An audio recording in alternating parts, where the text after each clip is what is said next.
गीता 18 के श्लोक नंबर 62 में भगवान स्वयं कह रहे हैं कि अर्जुन उस परमेश्वर की शरण में जा जिसकी कृपा से परम शांति व शाश्वत स्थान अर्थात सतलोक को प्राप्त होगा। वो परमेश्वर कौन है, कहाँ है, कैसा है, जानने के लिए कृपया अवश्य सुनिए जगत गुरु तत्वदर्शी संत रामपाल जी महाराज के अमृत वचन। वहां जल अमृत सरोवर भरे हुए हैं, वो कभी खराब नहीं होते। उसी का एक सैंपल यहाँ पर है, परमात्मा ने भेज रखा है। गंगा का जल जो है इस पृथ्वी पर है, गंगा जैसा जल नहीं। लेकिन ये आया कहां से है? जिसकी दिव्य दृष्टि ने काम किया, देखा कि शिव के लोक से गंगा आई। शिव के लोक में कहां से आई? विष्णु के लोक से आई। इससे आगे इनकी बुद्धि काम नहीं करती। विष्णु के लोक में कहां से आई? इस ज्योति निरंजन के पास एक ऐसा डैम है, बहुत बड़ा डैम है, जिसको जटा कुंडली डैम कहते हैं, वो सरोवर कहते हैं। और वहां कहां से आई? सतलोक से। सतलोक से गंगा का जो जल है, सतलोक का एक सैंपल है कि ऐसे पदार्थ हैं वहां कभी खराब नहीं होते। दूध भी ऐसा है, दही के भरे हुए वहां पर सब ऐसे सरोवर हैं, सब व्यवस्था उपलब्ध है वहां पर, तो वो खराब नहीं होते। जैसे इस यहाँ के लोक में और सब पदार्थ नाश हो जाते हैं, वो खराब हो जाते हैं, गंगा जल खराब नहीं होता। ये सतलोक से आया हुआ एक सैंपल है आपके लिए कि ऐसे पदार्थ हैं वहां पर जहां आपको वापस जाना है, जहां से आप आए हो। ये जो दास आपको बता रहा है, ये कोई लोक वेद नहीं, कोई डूम भाट के गीत नहीं, ये गॉड गिवन ज्ञान है। कबीर भगवान ने बताया है, वो स्वयं आकर ज्ञान दिया है। और आंखों देखा महापुरुषों ने देखकर फिर अपना बयान किया है सच्चाई को, वो ही आपके रूबरू दास कर रहा है। इसने कति ऐसा मान लेना, बिल्कुल फाइनल समझ लेना, इसमें अगरम मगरम की जगह मत छोड़ रखना।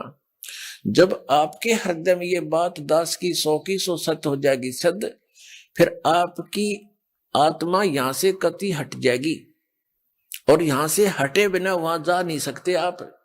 दो नौकाओं पर पैर रखकर आदमी यात्रा नहीं कर सकता, बीच में पड़ा करे।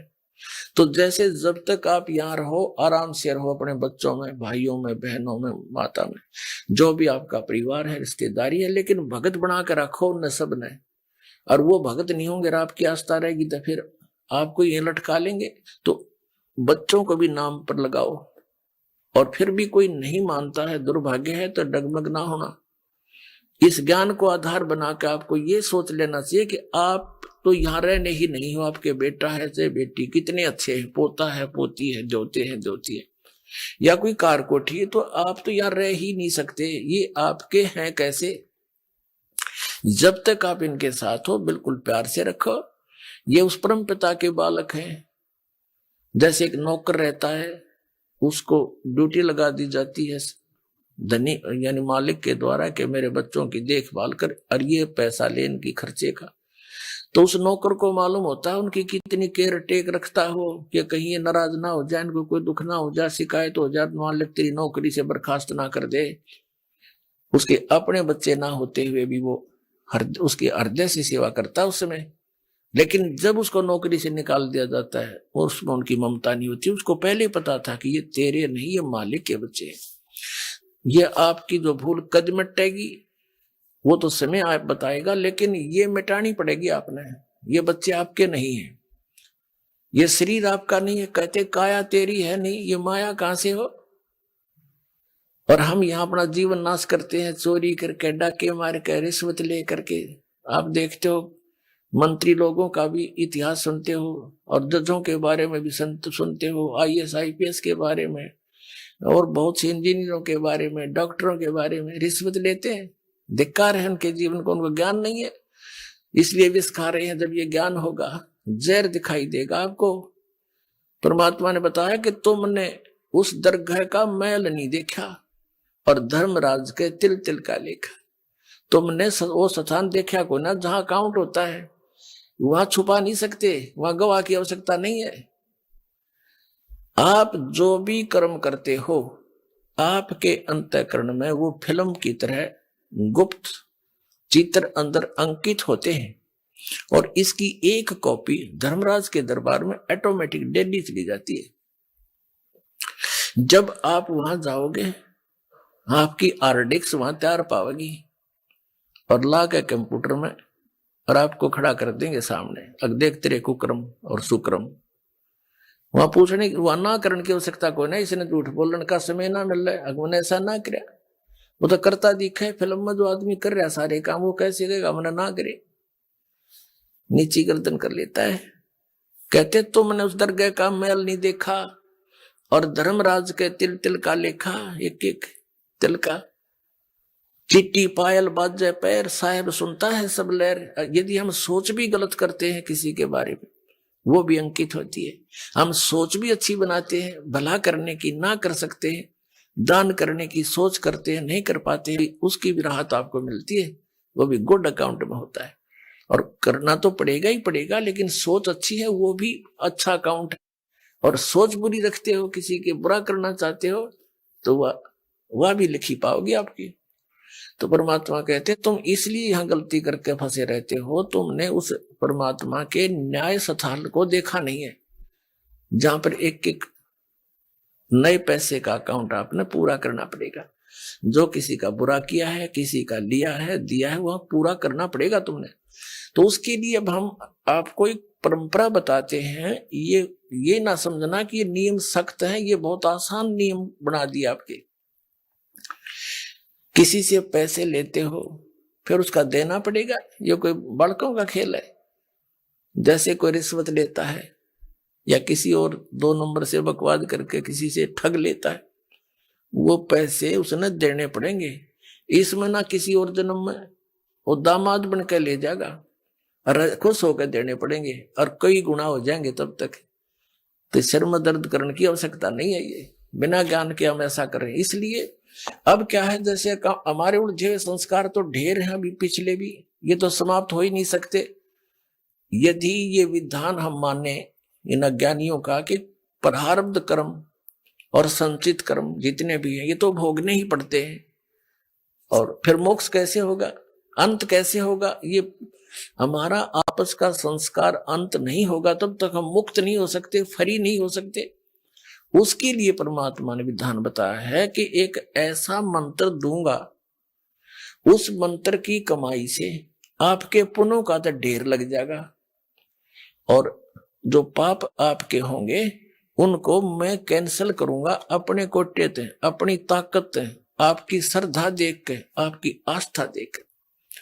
कहते हैं जब ही सतनाम हृदय धरो भयो पाप को नाश, और जैसे चिंगारी अग्नि की भाई पड़े पुराने घास, चाहे 1000 टन सूखा घास पड़ा हो और उसमें एक माचिस की सीख जला कर लगा दे, सारे को फूक करके ढेर बना देगी, राख बना देगी, और चलेगी तेज हवा उसको उठाकर कहीं की कहीं फेंक का होगी, फील्ड क्लियर हो जाएगा। तो कहते हैं जैसे सूरज के आगे बदरा ऐसे कर्म छयारे, और प्रेम की पवन करे चित मंजन झलके तेज नयारे। आत्मा और परमात्मा के बीच में आपके इन पाप कर्मों का के बादल छा गए, इनको प्रेम की पवन और करे चित मंजन झलके तेज नयारे। जैसे सूरज के आगे बादल ऐसे कर्म छयारे, और प्रेम की पवन करे चित मंजन फिर झलके तेज नयारे। एक मंत्र दिया जाएगा आपको, आपके पापों का नाश करेगा। आपके जो पाप नाश हो जाएंगे, आपके हृदय में एक विशेष कसक बनेगी। भगवान की चर्चा सुनते ही, प्रारंभ होते ही, उसका नाम शुरू होते ही, कहीं पर भी चर्चा सुनते हो तो एकदम गदगद आत्मा होगी, आंखों से आंसू टपकने लग जाएंगे। तो वो प्रेम की पवन है, प्रेम की हवा चल पड़ी, और फिर वो साफ कर देगी आपके सब दुर्गुणों को, और संचित अपराध है उनको भी, और प्रारब्ध वाले कर्मों को भी ये मंत्र नाश करेगा। तो कहते हैं इस प्रकार, तो यहां जो हम अपना जो संस्कार है अब आपके जिसके भी जैसे हैं, अब इसको परमात्मा यही निपटा देगा आपके जैसे। अब हम करने परमात्मा के आदेश से होगा बच्चों, जीव के बस का नहीं है। कबीर भगवान की रजा बिना ना तो समाज सुधार हो सकता। ये समाज सुधार का ठेकेदार बताया करते, समाज सुधारक देखा करते महर्षि दयानंद जैसे, उन जैसा विकारी प्राणी नहीं था और हम उनसे आशा करते थे कि वो समाज सुधार करेंगे। भांग वो पीता था, तमाकू सूंगा तमाकू खावे और हुक्का पीवे, नंगा रहे, अबरक भस्म खावे और चाय पीवे 150 वर्ष पहले। तो कहने का भाव ये है किसी जीव का दोष नहीं, यू काल किसी के पंजे नहीं टकने देता। ऋषि में ऋषि फेल कर दिए। विश्वामित्र जैसे राजा था, विश्वामित्र राज त्याग कर जंगल में जा बैठा, घोर तपस्या करने, रास्ता था नहीं इनके पास, परमात्मा का साथ नहीं, काल इसके इनके इर्द गिर्द रहता है, इनकी बकवाद को तुरंत खराब करने के लिए साधना कर रहा था। ऊपर तो एक उर्वशी भेज दी औरत खूबसूरत, वह वहां इधर उधर बैठ कर लग गई अदाएं करने। विश्वामित्र छोड़ दिया सारा भक्ति भक्ति, उसका पीछे हो लिया। एक लड़की को जन्म देकर पटक कर उसके बारने आ गए। 6 महीने की हो रही जब पकड़ रही सी तेरे लड़की को, और अब तेरा और मेरा इतना मतीस से काम आई थी। बता, मन के मारे बन गए बनता मस्ती, माँ कह कबीर के करूं यो बनता माने ना। जंगल में टिंडे लेने गया था घर छोड़ कर, और यो काम करना था। अकल है तो यू काल ना टिकने देता। ये जीव के बस की बात नहीं, ये तो परमात्मा साथ रहेगा, काल को दूर रखेगा, दुर्बुद्धि से बचाएगा। ऐसे ही इन महर्षियों ने कोशिश की समाज सुधारण की, लेकिन खुद ना सुधर सके और उनके खाक सुधारेंगे तो इनके बस की बात नहीं थी। ये काल इतना प्रबल है। ये तो कहते हैं काल डरे करतार से, जय जय जय जगदीश, ये जोरा जोड़ी जाड़ता पगरज डार से। कहते हैं काल डरे करतार से और जय जय जय जगदीश, और जोरा यानी मौत परमात्मा के जूते साफ करती है, और पगरज डारे शीश, कबीर परमात्मा के आगे कहते हैं ये मौत और ये काल है, उसके आगे करबद्ध हाथ जोड़कर खड़ा रहता है।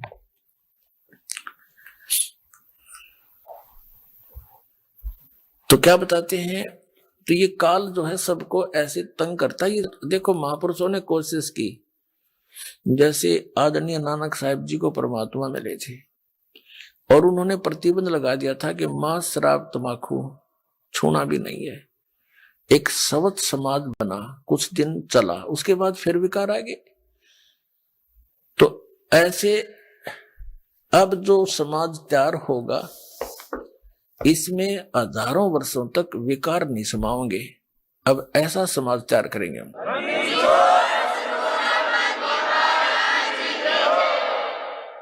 बीड़ी, मांस, तम्बाकू, शराब, सुल्फा, बुकी, ये जो बुराइयां हैं ये समाज से ग्रहण की और काल ने लगवाई, क्योंकि इसने करवाना है ये ऐसा कर्म अपना टेस्ट बनाने के लिए। तो अब धीरे धीरे ये समाज हमारा बहुत ज्यादा विकसित होगा, बहुत फैलेगा, और जब अच्छे समाज की अधिकता होगी 90% लोग तो देखम देखा अच्छाई में लग जाते हैं और 90% बुराई भी देखा देखी किया करते हैं। जैसे हमने देखा जो बच्चे हमारे साथ पढ़ा करते थे उस समय वो कोई भी बीड़ी, शराब, मांस, तम्बाकू टच नहीं करते थे।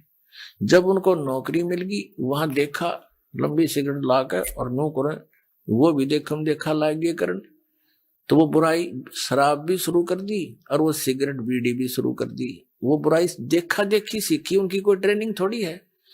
तो ऐसे ही हम देखा देखी बुराई पर जो लगे थे अब उसको छोड़ेंगे, और इस ज्ञान के आधार से इतना दृढ़ हो जाएंगे, हमने विष दिखाई देगा रिश्वत लेना या दहेज लेना और देना। अब ये दहेज क्या है, अपनी बेटी पर भार लादना है, और जो लेने वाला है वो अपने सिर पे वजन रखेगा। तो परमात्मा क्या करेगा कि आपके ये संस्कारों को निमटाएगा। जैसे प्रारंभ कर दिया है परमात्मा की दया से, बुद्धिमान पुण्यात्माएं हैं, भगत हैं, वो समझने भी लगे दास के इस उद्देश्य को। तो वो क्या करते हैं, सिंपल वे से अपने बेटा और बेटियों को लाते हैं और सिंपल एक रमणी परमात्मा की महिमा का गुणगान करते हैं बच्चों को बैठा करके। उस परम पिता के मुख से बोली वाणी है ये, और इससे बच्चों के संस्कार जुड़ते हैं। तो ना कोई लेना है ना देना है। अब लड़के का लड़की से विवाह नाता जोड़ना है वचन से, माया से नहीं। पहले माया कहाँ थी? जब ब्रह्मा विष्णु महेश का ब्याह हुआ, जब कौन से राजा ने सिक्के छाप रखे थे और किसने नोट बना रखे थे, तो हमारी अकल काम ना करती। हम वर्तमान की परंपरा में इतने धस जाते हैं कि हमारी बुद्धि काम ना करती। इस माया से ब्याह होगा, ये तो हम दोषी बना रहे हैं एक दूसरे को, कर्जवान बना रहे हैं बच्चों को।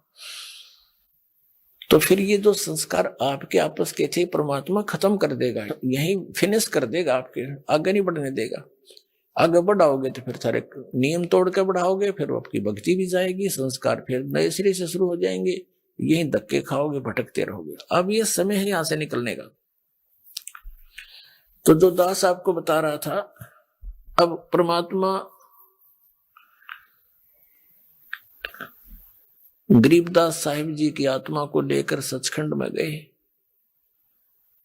वहां जाकर क्या देखा कि अन्य रूप में परमात्मा एक सिंहासन के ऊपर बैठे हैं और सुंदर शरीर है। एक रोमकूप में करोड़ सूर्य करोड़ चंद्रमा मिला दे इतनी रोशनी है परमात्मा की। मनुष्य दृश्य है, निराकार है। अप्रसंग यहां से चला था कि ये राधा स्वामी पंथ, जय गुरुदेव पंथ, सच्चा सौदा सिरसा वाले का पंथ, या और भी किससे तो बात कर लो, सब ये कहते हैं परमात्मा निराकार है। चाहे कोई राम कृष्ण का पुजारी है और विष्णु जी की मूर्ति रखे, हम भी ऐसे ही करते थे। फिर पूछते थे कि भगवान कैसा है? कि परमात्मा तो निराकार है, वो तो दिखाई थोड़ा देता है, उसका तो प्रकाश प्रकाश दिखता है। फिर श्री विष्णु जी की मूर्ति किस लिए रखी जब भगवान निराकार है? तो विष्णु जी क्या है? तो हमारा ज्ञान कोई आधारित नहीं था। हमारा जो ज्ञान है ये विचलित था, निराधार था। अब जैसे गीता जी अध्याय नंबर 2 के श्लोक नंबर 53 में 53 में कहा कि अर्जुन, जिसमें तेरी बुद्धि भिन्न भिन्न प्रकार के भ्रमित करने वाले वचनों से हटकर एक परमात्म तत्व के तत्व ज्ञान पर स्थिर होगी, तब तो तू योग को प्राप्त होगा, तब तो तेरे में भगत के लक्षण आवेंगे, तू योगी बनेगा, भगत बनेगा। तो दास आपको ये भिन्न भिन्न प्रकार के भ्रमित करने वाले वचनों से हटाकर और उस एक तत्व ज्ञान पर स्थिर करना चाहता है। उसके लिए आप जी को सभी धर्मों के धर्म ग्रंथ आपके रूबरू करता है ये दास, और जो उस धर्म के धर्मी वर्तमान के जो प्रवक्ता है, वचन करता है, या अब से कुछ 100-200 वर्ष पहले तक के आ रहे हैं, जो अपना अनुभव बना करके, जो उन्होंने सारे जीवन में जैसा भगवान को जाना, सदग्रंथों को जाना, अपना अनुभव वो अलग से बनाकर चले गए पुस्तक, और उनके अनुयायी उनके द्वारा अनुभव की पुस्तक को ये मानकर ग्रहण किए हुए हैं कि ये सदग्रंथों से मेल खाती है, क्योंकि उन पुस्तकों में उन्हीं महापुरुषों और सदग्रंथों के नाम लिखे हैं कि उन्हीं से भी हमने ये जाना और स्वयं अनुभव भी ऐसा किया। तो दास ने उन सभी के अनुभव की पुस्तकें, उनके अनुभव के प्रवचन, जैसा कि टीवी आदि के माध्यम से, सीडी के माध्यम से, मीडिया के माध्यम से उन्होंने अपना जो प्रवचन कर रखे हैं, ज्ञान जनता में बांट रखा है, वो सारा आपके रूबरू कर दिया कि ये तो ये बताए हैं। और दास ने ऐसा अनुभव किया है, और जो वेदों से मेल खाता है, और सभी महापुरुषों को जिनको परमात्मा मिले उन्होंने जो बताया वो भी दास का मेल खाता, इनका नहीं खाता। तो इससे उनको रिजेक्ट कर दो, तो उस गलत अनुभव को, गलत ज्ञान को शास्त्र विरुद्ध ज्ञान को त्याग के और शास्त्र विरुद्ध साधना को त्याग कर शास्त्र अनुकूल साधना ग्रहण करो। ये सारा कुछ प्रयत्न करके निष्कर्ष यही निकालता है दास कि आप उन सभी को त्याग कर, जो आपकी दिशा ठीक नहीं थी, वो शास्त्र ठीक नहीं थे, उनके अनुभव ठीक नहीं थे, वो संत अनुभवहीन थे, उनको परमात्मा प्राप्ति हुई नहीं, जिनको तुम परम धनी मानकर, महर्षि मानकर, आचार्य मानकर, शंकराचार्य मानकर उनके चिपके हुए हो, उनके पास यथार्थ आध्यात्मिक मार्ग नहीं है। आपका जीवन नाश हो रहा है और ये प्रमाण प्रूफ देख लो। और इतना कुछ देख कर भी जो नहीं मानता है, उसके लिए परमात्मा कहते हैं वो चातुर प्राणी तो चोर हैं, जो अटपट करके दुनिया ने पीछे लगाए बैठे हैं। कहते हैं चातुर प्राणी चोर हैं, ये मूड मुग्ध हैं, ठोठ, इतना ज्ञान देखकर, प्रमाण देखकर भी उनके चिपके बैठे हैं, वो है मूड ठोठ, बिना अकल के, और वो संतों के नहीं काम के, उनको दो गलजोट। तो परमात्मा कहते हैं कि वो फिर हमारे काम के भी कोई नहीं, वो वहीं वहीं मरे रहो, फिर और क्या इलाज है उनका। इतने प्रमाण देखकर और फिर विष खाने की तैयारी में, तो या तो वो नशे में है या कति मूढ़मती। फिर क्या बताते हैं कि जानबूझ साची तजय। एक भक्त ने अपने गुरु को कहा कि गुरुदेव आप संत हैं, और संत वही हो जो सच्ची बोले। और पहले तो उसने उसको तैयार किया विवश करने को कि ये कदे अटपट ना कर जा। और भगत भगवान के मार्ग में झूठ बोलो, भगत कैसा है? कहाँ बेटा बच्चा ऐसा ही है कि आप अपनी आत्मा से बताइए, जो पुस्तक ये मैंने पढ़ी है और ये आपके अनुभव के विपरीत है, या सच्ची है या झूठी। तो उसने कहा भाई तेरे को सच्ची लगती होगी तू ग्रहण कर ले, मैं तुझे बाधा थोड़ा ही कर रहा हूं, मुझे तो अच्छी लगती नहीं। तो उनको कहते हैं जानबूझ साची तजय और करे झूठते ने, ताकि संगत है प्रभु स्वप्न में बना दे। इसे दुष्ट के दर्शन भी नहीं करे, स्वप्न में भी जानबूझ कर। किस लिए? सिर्फ अपनी वो मेहनता ही ना छूटे, और कलगदा बनेगा वह मेहनता ही वहां छूटेगी, फिर मारा कड़मा लठ कुमार डायमंड का बोरा कमर पर होगा। तो हमने जो भी संत महंत आचार्य ऋषि महर्षि शंकराचार्य संत हैं, ये सभी परमात्मा के लिए ही निकले हैं। अभी तक तो चलो जैसा भी हम धोखे में थे, संत भी थे और भगत भी थे। अब इस दास ने कति क्लियर कर दिया।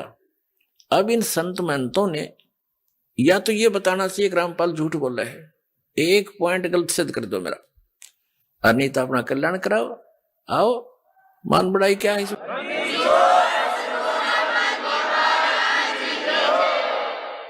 अब जैसे एक डॉक्टर है और डॉक्टर के पास औषधि की खोज होगी, आपका वो रोग है, उसमें मान बढ़ाई की है। डॉक्टर का काम तो दवाई देना, मरीज का काम लेना और खाना, उसमें के कौन बड़ा और कौन छोटा? डॉक्टर डॉक्टर ही है, दवाई उसने देनी है क्योंकि उसको मिल गई है। तो दास के पास इस जन्म मरण के दीर्घ रोग को नाश करने की वो यथार्थ औषधि, यथार्थ मंत्र हैं, जो आज तक न ब्रह्मा जी को प्राप्त हुए, न विष्णु जी को, न शिव जी को, वो दास के पास उपलब्ध।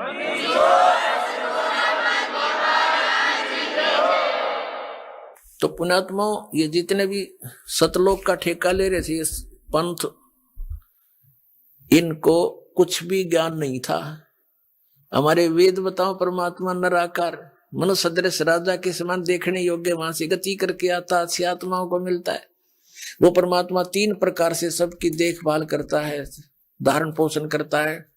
एक तो सतलोक में रहकर तेजो में शरीर है उस परमात्मा का, करोड़ सूर्य मिला दे करोड़ चंद्रमा, इतना एक रोमकूप का प्रकाश है, इतना नूर है उस मालिक की पूरी बॉडी का।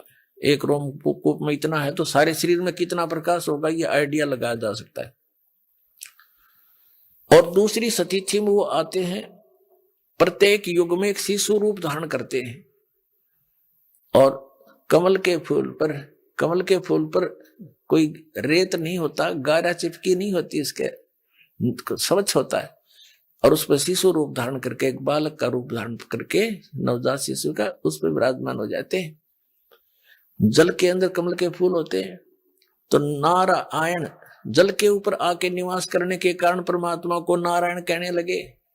ये नारायण की जो परिभाषा है, ये उपमा कबीर परमेश्वर सत्य पुरुष के ऊपर है, लेकिन हम अन्य को भी फिर नारायण कहने लगे। जैसे भगवान विष्णु शेष नाग पर लेट गए समुद्र में, तो उसको नारायण कहने लगे। ये भी नारायण है, लेकिन रियल नारायण कोई वो कबीर साहब है। जैसे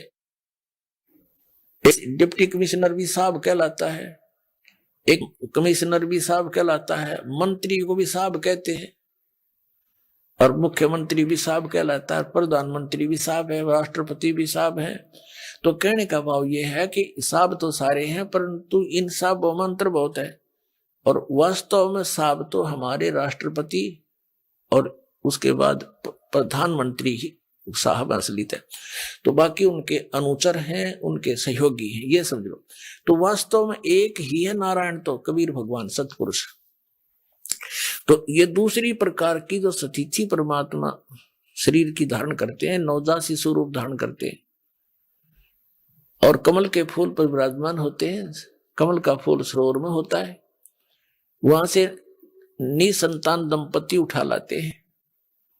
धीरे धीरे जब परमात्मा बड़े होने लगते हैं तो वो दूध नहीं पीते यहाँ का, ना कुछ आहार करते हैं। तो उसके लिए परमात्मा को कंवारी गायें दूध देने लगती हैं मालिक के आशीर्वाद से, और उन कंवारी गौओं से उस शिशु रूपधारी परमात्मा के बचपन की परवरिश की लीला उन कंवारी गायों के दूध से होती है। वो ऐसी लीला करते ही करते हैं, और यही वेद बता रहे हैं। तो ऐसी लीला की किसने है? 600 वर्ष पहले कबीर परमेश्वर जी ने ये लीला करी थी। सतलोक से आए थे, कमल के फूल पर विराजमान हुए थे, उनका कोई माता पिता नहीं है।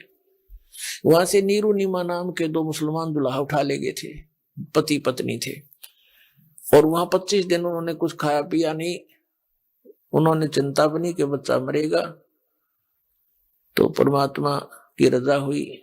एक साधु रूप में परमेश्वर के आदेश से एक साधु आया, वो थे भगवान शिव जी, वो पहचान नहीं सके उनको। उन्होंने बताया कि कुंवारी कबीर परमात्मा को गोदी में लिया शिव जी ने संत रूप में। तो परमात्मा बोले थे कि इनको कहो, नवजात शिशु 25 दिन के बालक बोल रहे हैं कि महाराज जी इनको कह दो एक कुंवारी गाय ले आवे और उसको वो दूध देगी, आप थपकी लगा देना, उसके कमर पर आशीर्वाद देना। ऐसा ही किया गया। वो कुंवारी गाय दूध देने लगी, कबीर परमात्मा पिया करते थे। ऋग्वेद मंडल नंबर 9 सूक्त नंबर 1 मंत्र नंबर 8 और 9 में यह सतिथि बताई है कि सर्व उत्पादक प्रभु, सब पापों का नाश करने वाला, वो 3 प्रकार से की शरीर की सतिथि से हम सबका धारण पोषण करता है। तो दूसरे प्रकार की सतिथि ये नवजात शिशु रूप धारण करके आते हैं। फिर धीरे धीरे जो कुंवारी गाय के दूध से उनकी परवरिश की लीला होती है, फिर धीरे धीरे बड़े होते हैं। तो छोटी उम्र में 5 वर्ष की आयु में ही बड़े बड़े विद्वानों के छक्के छुड़ा देते हैं, क्योंकि वो उपदेश करने के उद्देश्य से यथार्थ ज्ञान देने के लिए ही आते हैं।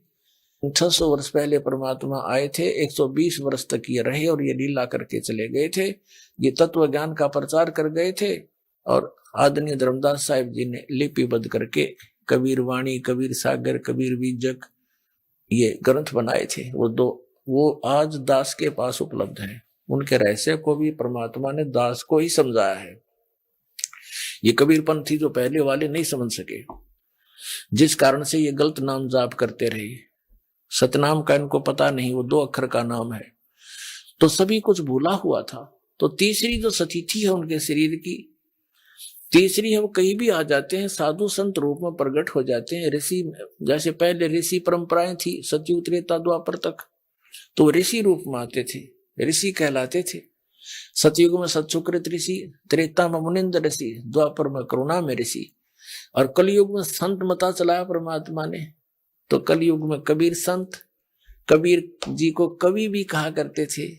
ऋग्वेद मंडल नंबर 9 सूक्त नंबर 96 96 के मंत्र 16 से 20 तक की समस्या हल कर रखी है, स्पष्ट कर रखा है कि हे परमात्मा आप अपना गुप्त जो नाम है रहस्य वाला वो बताओ। तो 17वें श्लोक में बताया है कि वो कबीर देव है उसका नाम, और कवियों की तरह आचरण करता है। उस तत्व ज्ञान को कवित्व से यानी पद्य भाग में बोल बोल के लोकोक्तियों के माध्यम से उच्चारण करता है, जिस कारण से वो एक प्रसिद्ध कवियों की भी उपाधि प्राप्त करता है। लेकिन वो होता है कबीर देव भगवान, वो अमर पुरुष होता है, सतपुरुष होता है, और वो सतलोक में रहता है, तीसरे भाग में, तीसरे लोक में, मुक्ति धाम में विराजमान है, सतलोक में। वहां से गति करके आता है। वही परमात्मा ऊपर से, सतलोक से ऊपर चौथा लोक है, उसमें भी विराजमान है। और जहां से सब की उत्पत्ति हुई है वो मूल स्थान है अकह लोक। और वो परमात्मा ऐसे आता है जैसे मनुष्य सुंदर शरीर धारण कर लेता है, ऐसे मनुष्य जैसा शरीर यानी वस्त्र धारण कर लेता है, ऐसे वो परमात्मा अन्य रूप बना करके यहाँ आता है। तो ये लीलाएं की किसी कबीर परमेश्वर ने। तो अब जैसे कलयुग के अंदर उस एक महात्मा रूप बनाकर, संत रूप बनाकर आए जिंदा महात्मा का, तो किन किन को मिले? आदरणीय धर्मदास साहिब जी को मथुरा में जिंदा रूप में, जिंदा वेश में, साधु के वेश में। आदरणीय मुल्कदास साहिब जी को, आदरणीय नानक साहिब जी को बेई नदी में जिंदा महात्मा के रूप में मिले, बेई नदी पर, और उनको गुप्त करके दरिया में डुबोने का बहाना करके और सचखंड लेकर गए। आदरणीय दादू साहिब जी को, आदरणीय गरीबदास साहिब जी गांव छुरानी जिला झज्जर वाले को, आदरणीय गीसा दास साहिब जी को गांव खेकड़ा जिला मेरठ उत्तर प्रदेश वाले को। तो ये जो लीलाएं वेद सदग्रंथ बताते हैं, वो लीला किसने की? कबीर देव ने। कबीर साहब जो काशी के अंदर धानक जुल्हा रूप में रहे थे, जब वेद जिसका गुण गावे, आंखों देखा संत बतावे, वह लीला करी किसने? कबीर साहब ने। तो हुई इज गॉड, कबीर जुल्हा धानक, कबीर इज गॉड, वो कबीर परमात्मा है।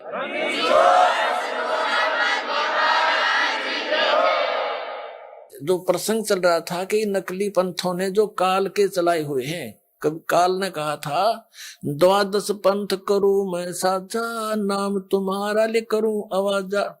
12 पंथ नाम जो ले ही, मेरे मुख में आन समोई।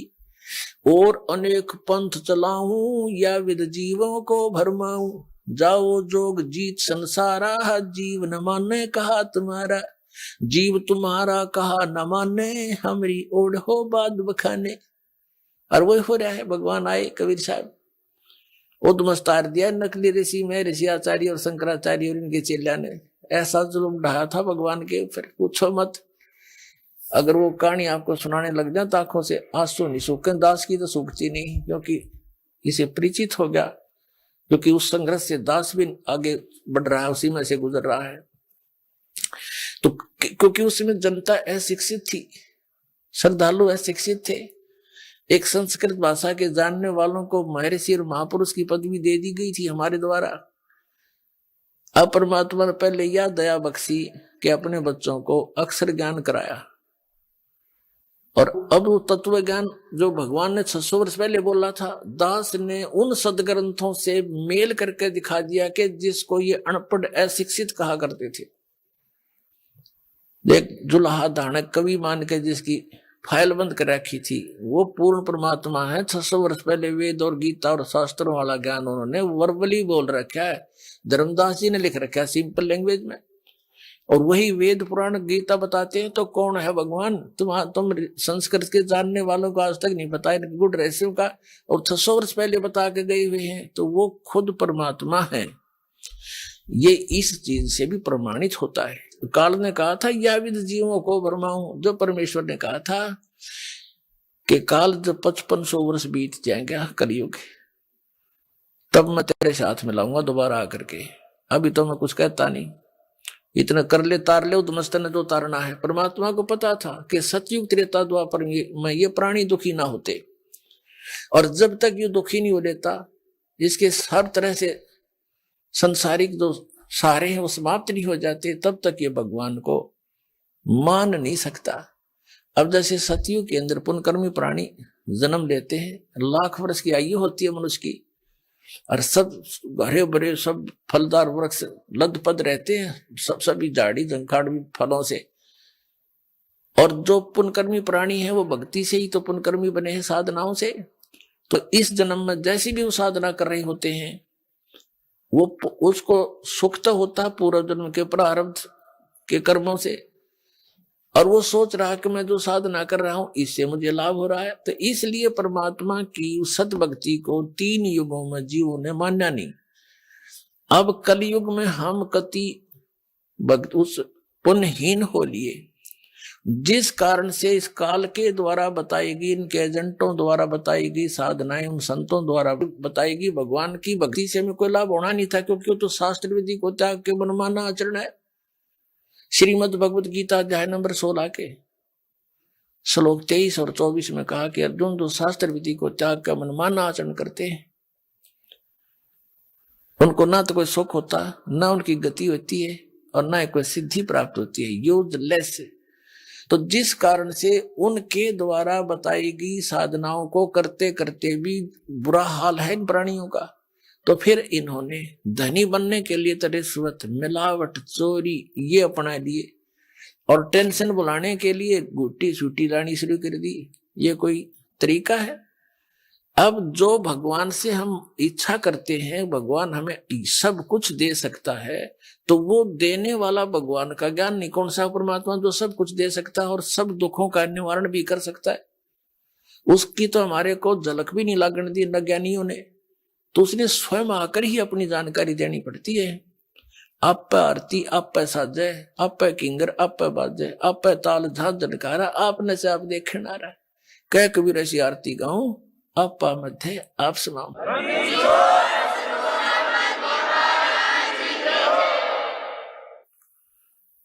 तो उस परमेश्वर ने आकर के स्वयं जानकारी दी, आपको शिक्षित किया। पुण्यात्माओं, इस शिक्षा ने आपको दूना डबोया है, आपको इतना कंडम कर दिया।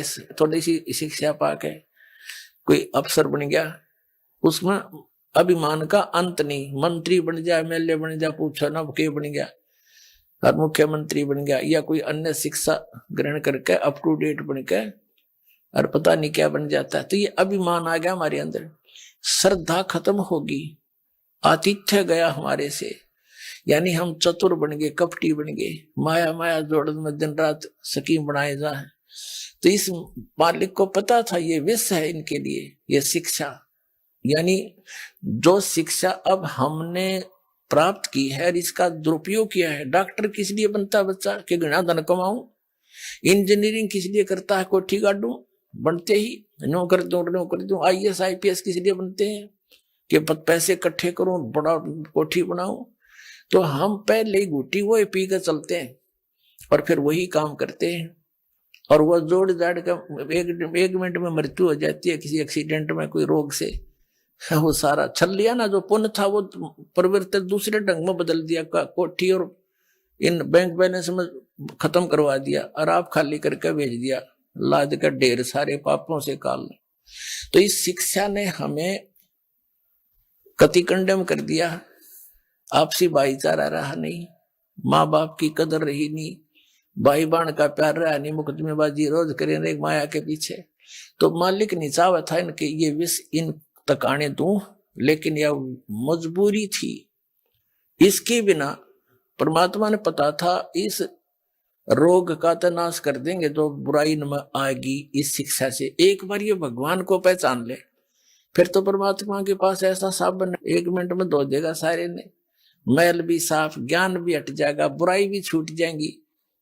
कौन छुएगा इस विष को? तो इसलिए परमात्मा ने आपको शिक्षित करना पड़ा, अक्षर ज्ञान दिया, वेदों और गीताओं और सभी नकलियों के अनुभव से तुलना करके ही आप उनको छोड़ सकते हो, पहचान सकते हो ओरिजिनल और डुप्लीकेट को। अभी तक हमारे पास ये विकल्प नहीं था कि ये संत कह रहा है यह सच्ची है, यू कह रहा है यह सच्ची है, तीसरा कह रहा है वो सत्य है, या चौथा कहता वह सत्य है। जिसके वचन हम सुनते थे हमने सारे अच्छे लगे थे, क्योंकि हमने कुछ पैमाना तो था नहीं, न तोल जा, ये हमारे पास वो बट्टा नहीं था जिस पर झटके तोल लेने कितना वजन है इसमें। इबदास ने वो दे दिया पैमाना आपको, वो परमात्मा के दिया हुआ ISI मार्ग का, कि इन नाप देंगे। 2 मिनट में नाप दिए सारे सारे कच्चे रे कच्चे, एक नहीं पाया डंका।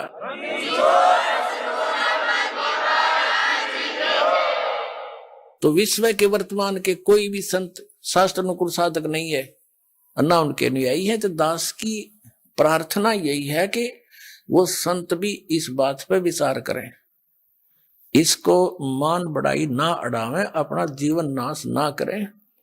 और ये तो इस मार्ग में तो वो रोक के नहीं सकते, या तो भूल जाना। और जनता ने सबने आना पड़ेगा। 2 दिन पाछा होंगे वो पछताएंगे, और उन नकलियों को धक्काने भी गए कि उन्हें साची समझ कर भी ना मानने दिया हमारे को। अपने आत्माओं जो टीवी चैनलों पर चल रहा है परमात्मा का ज्ञान, ये कोई हम कोण में बैठ के गीत नहीं गा रहे। विश्व स्तर के चैनल है, और एक चैनल पर कहीं पर भी कोई छोटी सी कोई सूचना आ जाती है तो पूरे विश्व में फैल जाती है। और इसने 3-4 वर्ष हो गए परमात्मा के ज्ञान को चलते को, और कोई बोल के दिखाओ ज्ञान में, वो बकवास तो करो कैसी, पर ज्ञान को कंडम करके दिखा दो एक भी पॉइंट परमात्मा के जो दास ने ज्ञान बताया।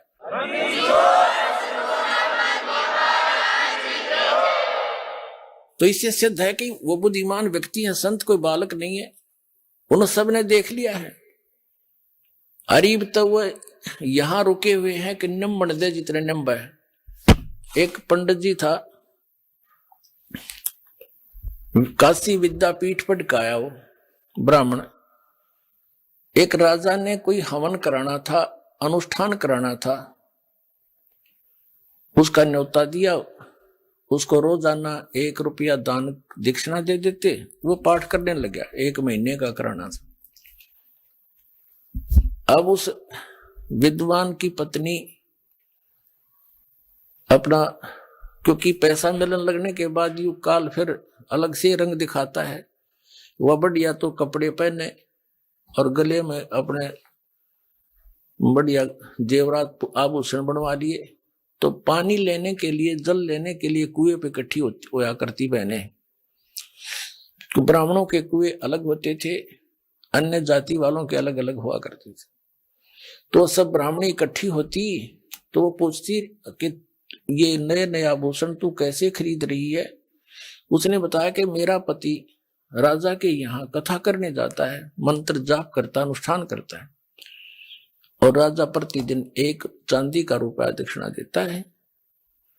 तो उससे वार्ता हुई थी जिस बहन से, ब्राह्मणी से, उसने अपने पति के कान ठे कि आप यहाँ पड़े रहते हो, वो फलानी का घरवाला वहां जाता है और पाठ करता है, 1 रुपया डेली दक्षिणा देते हैं, और भी पंडितों की आवश्यकता है। वो कह रही थी आप भी चले जाओ।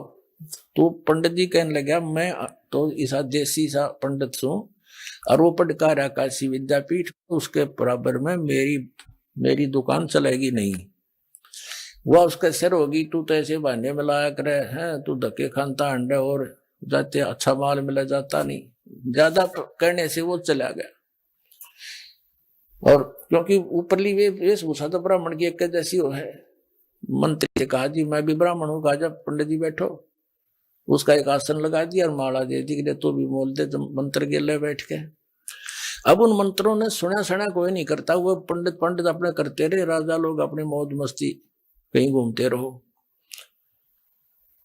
अब वो तो बोला अपने संस्कृत के श्लोक, उन्हें तो याद थे, जो पहले वाला विद्वान पुरुष था। दूसरा था अनपढ़ मेरे जैसा, वो तो बोला मंत्र जैसे भूर भव स्व, वो नको जो यू को है, जो यू को है, जो यू को है। अपना उसने भी एक असरफी मिल गई सामने, और 1 रुपया मन में क्या, जो यूं को है, जो यूं को है।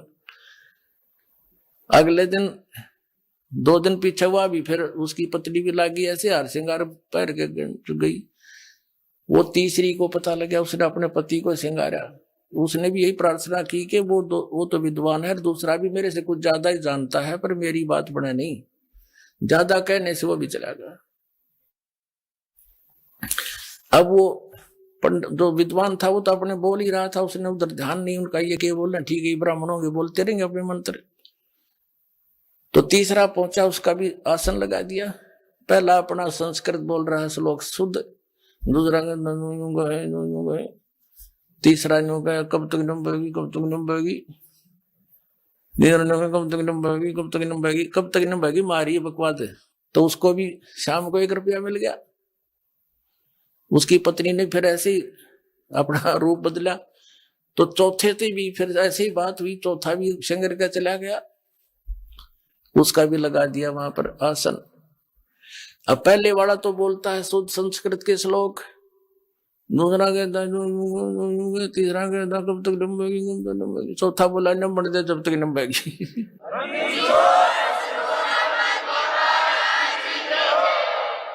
तब तो ये संत न्यू देख रहे हैं नंबर दे जब तक नंबेगी, पर यह भी नंबर को ना, ये तो मैं ऑनलाइन रखूंगा जब तक, या तो सारी जनता नहीं जाग लेगी, या तुम खुद नहीं कह दोगे हमारी गाड़ी खराब हो ली।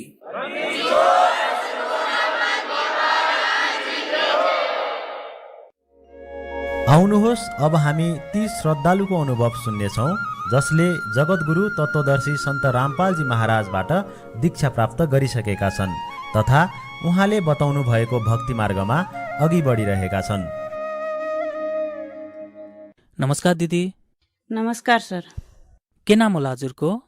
लक्ष्मी बुढाएर। कहाँ बस्नुहुन्छ? नेपाल जिल्ला डडेलधुराको पोखरामा बस्छु म। सन्त रामपालजी महाराजजीबाट मन्त्र दीक्षा कहिले प्राप्त गर्नुभयो? अप्रेल 2012 मा। सन्त रामपालजी महाराजजीबाट मन्त्र दीक्षा लिनुभन्दा पहिले हजुर कसको भक्ति गर्नुहुन्थ्यो? हाम्रो समाजमा चलिरहेको परम्परागत पूजा पाठ, देवी देवताको पूजा, व्रत राख्नु, हप्तामा 3 व्रत राख्नु, अनि नवरता देवीको पूजा गर्नु, जो पनि साधना परम्परा चलिरहेको थियो त्यो सबै पूजा पाठ गर्थे। लक्ष्मीजी, हजुर परम्परागत देवी देवताहरूको पूजा पाठ र व्रतहरू गर्दा गर्दै सन्त रामपालजी महाराजजीको शरणमा किन र कसरी जानुभयो? म यति भक्ति गर्दा गर्दै यिनी देवी देवताहरूबाट भक्ति गरेर यिनीहरूले सुख देलान्, मुक्ति देलान्, यो मैले परमात्माको दयाले सोचेको पनि थिएन। यिनीहरूमा जति पनि शक्ति और भक्ति छ, यिनीहरूमा जति पनि शक्ति भक्ति छ, मलाई परम सन्त मिलाउनलाई मात्र सहयोग गरिदिउन् भन्ने मेरो उद्देश्य पनि त्यही थियो। अनि परमात्माको दयाले यस्तो गर्दा गर्दै मलाई मालिकले मेरो पसलमा म सिलाइ काम गर्थेँ, पुस्तक भेज्नुभयो, ज्ञानगङ्गा पुस्तक। मैले सोचेँ कि यिनी देवी देवताकै कारणले मैले पुस्तक पाएँ, अनि तुरन्तै देवी देवताहरूको साधना छोडेपछि यो पुस्तकै गायब गरिदिन्छन् कि भनेर म डराएर यिनीहरूको पूजा पाठ गर्न मैले छोडेन। परमात्माको दयाले मैले भनेको थिएँ कि यदि मलाई परम सन्तसँग भेट गराउँछन् भनेपछि दुर्गा माताको म जागरण लगाउँछु, जति पनि खर्च हुन्छ त्यो म गर्छु, पुरा बेहोर्छु, जति पनि मेरो कमाइ छ म त्यो माथि खर्च गर्छु भनेर मैले भनेको थिएँ। अनि परमात्माको दयाले मैले अरू त केही पनि गर्न सकिनँ। 12 दिनको त्यो नवरताको बेला 9 दिनको जागरण लगाउने, जागरण लाउँदाखेरि के गर्नुपर्छ त्योभन्दा पहिला म सन्त रामपालजी महाराजजीको शरणमा गएन, किनकि यदि म सन्त रामपालजी महाराजजीको शरणमा जान्छु भनेपछि देवी देवताको पूजा गर्नु परमात्माले मना गर्नुभएको छ। तर यो थाहा थियो मलाई कि परमात्माले देवी देवताको पूजा शास्त्र अनुकूल प्रमाणित गरेर एउटै भगवान पूज्य देव छन् भनेर बताउनु भएको छ भनेर मलाई यो विश्वास थियो मालिक बाँड्थे। तर यो पुस्तक मिल्ने यिनी देवी देवताको रेहे हो भनेर मैले यिनीहरूकै मानेर यिनीहरूकै शक्तिले मलाई मिल्यायो भनेर मैले यो सोचेर परमात्माको शरणमा जान 1 वर्ष ढिलो गरेँ। अनि मालिकको शरणमा ज्ञान बुझेको दिनदेखि, पुस्तक पढेको दिनदेखि मैले त्यो दिनदेखि नै देवी देवताको पूजा गर्न छोडेँ। सन्त मलाई मिलुन् भनेर म देवी देवताको पूजा गर्थेँ। जो दिन मलाई परमात्मा सन्त रामपालजी महाराजद्वारा लिखित ज्ञानगङ्गा पुस्तक मिल्यो, त्यो दिन त्यो एउटा पम्पलेटमा पर्चामा प्रश्नहरू पनि मिले। त्यो दिन त्यो पम्पलेटको पर्चा देखेर मलाई साह्रै सन्तोष भयो, अनि सन्तुष्टि पनि भयो कि यो पुस्तक लेख्ने आम इन्सान हुनु सक्दैन, किनकि सारा शास्त्र अनुकूल ज्ञान अनि देवी देवताहरूको बारेमा टोटल प्रश्नहरूको बारेमा परमात्माले खुलासा गरेर बताउनु भएको थियो। अनि त्यो पम्पलेटका प्रश्नहरूको उत्तर पनि ज्ञानगङ्गा पुस्तकमा भेटाए। शास्त्र अनुकूल भक्ति परमात्माले सारा प्रमाणसहित ज्ञान बताउनु भएको।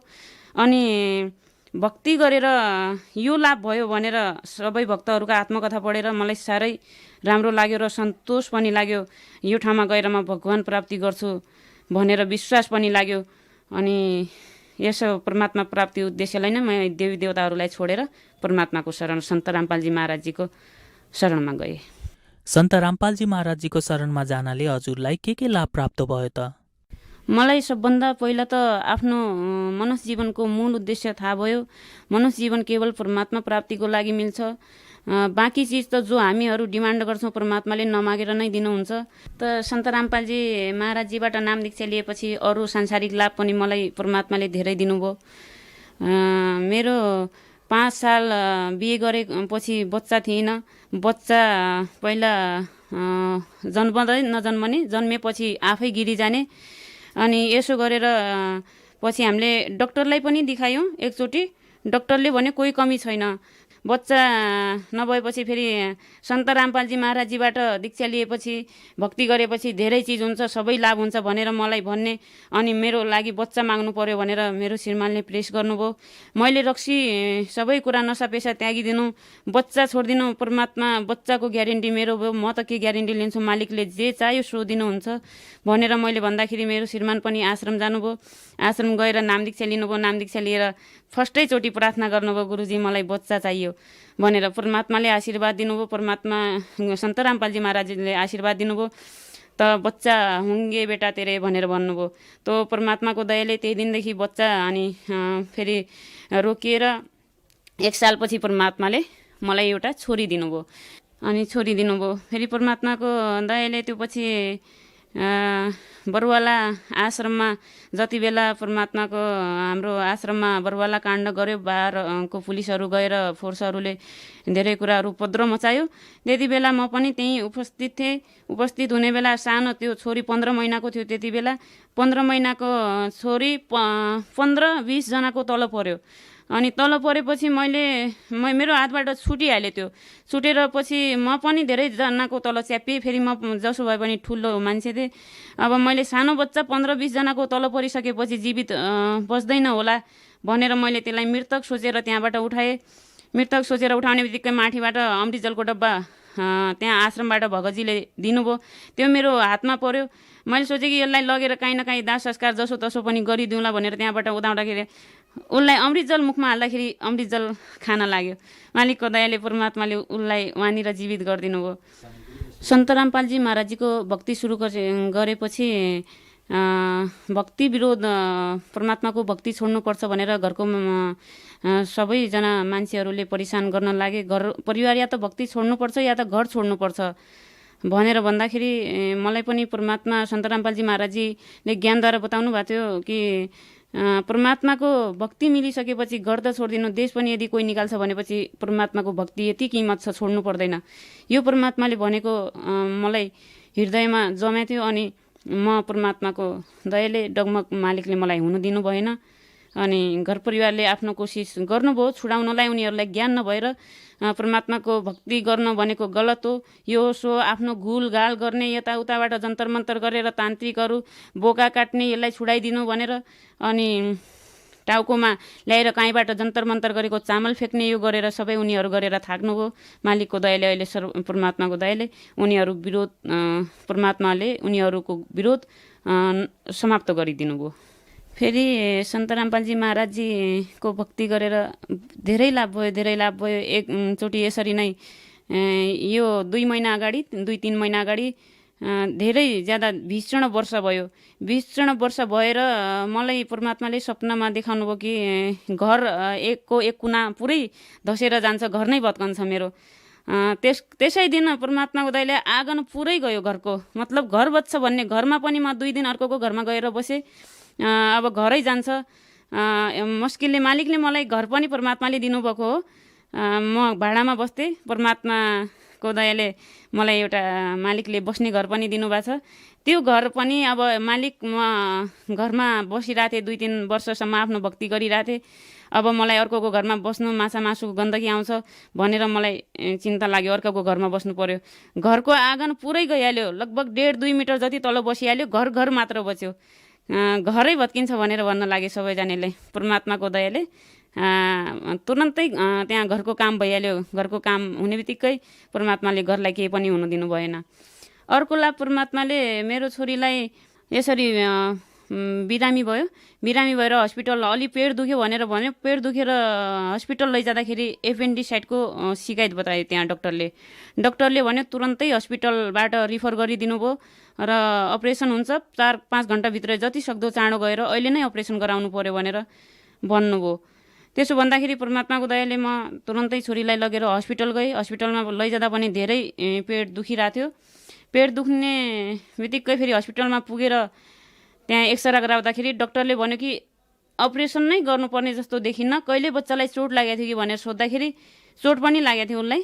1 महिना अगाडि ऊ लडेको थिए, चल्दै अटोमा हाम फालेको थिए। यसरी चोट लडेको थिए त्यहाँबाट कि हात खुट्टा चारै भाँचिने गरेर लडेको थिए। त्यहाँ पनि मालिकले बचाइदिनु भएको थियो। फेरि परमात्मा जब त्यहाँ एपेन्डिसाइटको शिकायत देखियो त्यहाँ पनि अपरेसन गर्नु परेन। सन्त रामपालजी महाराजजीको दयाले बगैर अपरेसन त्यहाँबाट ठिक भयो। जब अपरेसन गर्नु परेन भनेर मैले घरमा फोन गरेँ अनि त्यहाँबाट मेरो श्रीमान पहिला घोर विरोध गर्नुहुन्थ्यो। मालिकको दयाले भन्नुभयो कि तेरो गरेको भक्तिले परमात्माको दयाले सन्त रामपालजी महाराजजीको गुरुजीको कारणले छोरीलाई अपरेसन गर्नु परेन, यो तेरो भक्तिको। मैले जाँदाखेरि एपेन्डिसाइट पोजिटिभ देखियो। जब तिमी हस्पिटल लगेर गयो त गुरुजीले निको गरिदिनु भयो। अर्को लाभ परमात्माले मेरो बुवाको 3 वर्षको उमेरसम्म नसा ठोकेर खानुभयो। बुवाले रक्सी चुरोट बिँडी खैनी सबै चिज नसा खानुहुन्थ्यो। भाङ गाँजा आदि सबै चिज नसा गर्नुहुन्थ्यो बुवाले। अनि त्यो पछि यसरी नसा गर्नुहुन्छ के गर्ने भनेर दाइले परिसान भएर बुवाले चोरेर जमिन पनि बेचिदिनु भएको थियो। 50 लाखको हुने जमिन 40 लाखमा चोरेर बिक्री गरिदिनु भएको थियो। त्यो पनि नसा नै खाने उद्देश्य उनको थियो। त्यसो भएको हुनाले अनि बुवालाई चाहिँ दाइले 3 महिना सुधार केन्द्र हालिदिनु भयो। सुधार केन्द्र हालेपछि सुध्रेर आउलान् भनेर हालेको मान्छेलाई बुवा त्यहाँबाट झन् बिग्रेर आउनुभयो। पहिला त चुरोट बिँडी यसरी नै खानुहुन्थ्यो, बाहिरको नसा मात्रै खानुहुन्थ्यो। पछि सुई पनि लगाउने, औषधि सेवन गर्ने, सबै नसा गर्न लाग्नुभयो।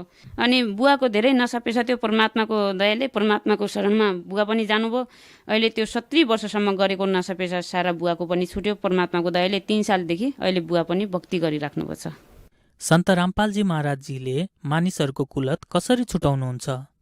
सन्त रामपालजी महाराजजीले शास्त्र अनुकूल ज्ञान दिनुहुन्छ अनि नसाको बारेमा हामीलाई लाभ और हानि बताउनुहुन्छ। यो गरेपछि यति नोक्सान छ भनेर बताउनुहुन्छ, ज्ञान दिनुहुन्छ। ज्ञानद्वारा नै परमात्माले छुटाउनुहुन्छ। फेरि दीक्षा दिनुहुन्छ। दीक्षा रूपी जो मन्त्र दिनुहुन्छ परमात्माको नसा एटोमेटिकली छुटिहाल्छ त्यो नसा। यदि कसैले सन्त रामपालजी महाराजजीबाट मन्त्र दीक्षा लिन चाहनु भएमा उहाँहरूले सन्त रामपालजी महाराजजीबाट मन्त्र दीक्षा कसरी प्राप्त गर्न सक्नुहुन्छ? सन्त रामपालजी महाराजजी को ज्ञान विभिन्न च्यानलहरूमा चलिरहेछ। त्यो च्यानलहरूको तल पेलोपट्टिमा त्यहाँ नम्बरहरू हुन्छन्। नम्बरहरूमा सम्पर्क गरेर कन्ट्याक्ट गरेर नजिकको नाम दीक्षाको नम्बर लिएर त्यहाँबाट परमात्माको सन्त रामपालजी महाराजजीबाट दीक्षा प्राप्त गर्न सकिन्छ। धन्यवाद दिदी। सत साहेब।